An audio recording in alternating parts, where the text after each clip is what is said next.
Hi everyone. So this next video is about a program called Matching Number to Quantity or Quantity to Number. So this is a really important math skill that some of our learners might be working on.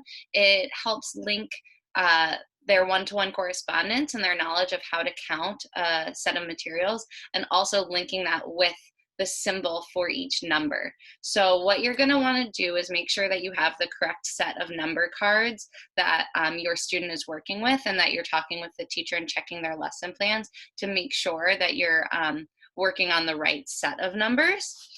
You're also going to want to make sure you use the right field size. I know for me, I have a student who's working on this program, numbers 1, 2, 3, and 4 in a field of 3. So what that means is I'm going to want to make sure I have my number cards 1, 4, and 3, and I have my 2 somewhere else.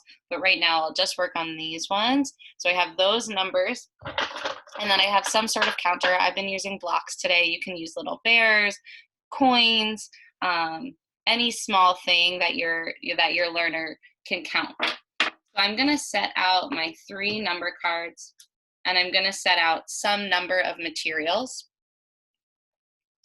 that corresponds with one of the cards that my student's working on. I'm going to say the words, how many, and then that's going to prompt the student to count 1, 2, 3, scoop them up and match it to 3. Or maybe they just say 1, 2, 3 and point to 3.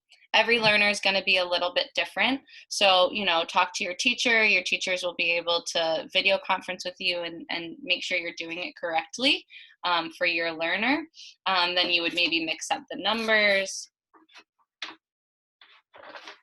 represent the task, say how many. Maybe your learner needs some help. You help them by saying 1, 2, 3, 4. This is a tricky one because there's actually 2 parts. One, we need to make sure that they're counting the number correctly, and then we're teaching them how to match it to the correct number. So if my student is having a difficult time counting those numbers correctly, I'm going to jump in and give a prompt to help them count 1, 2, 3, 4, and then give them the answer right away by giving them that gesture prompt. Oh, look, it's over here 4. Maybe they point, or maybe if it's in their program, they're going to match those 4 blocks to the number 4.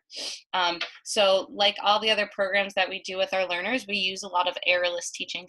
That means that we do not want them to guess. We don't want them to get the wrong answer. So we are going to give them that right answer as soon as we see that they're struggling. That's how they're going to learn it. What if my learner says 1, 2, 3, and then points to 4 or matches those to 4? I'm going to do an error correction. I'm going to mix up the order. I'm going to represent, and then this time I'm going to come in with the fullest prompt that this student needs to get it right. I'll say, how many? Maybe I jump right in with a gesture and show them. Maybe I'm using my verbal prompts. 1, 2, 3, and right away I'm going to give them that right answer. I'm going to show them the right answer is 3. Maybe I do it one more time, or I model it myself. Some learners do really well with a model.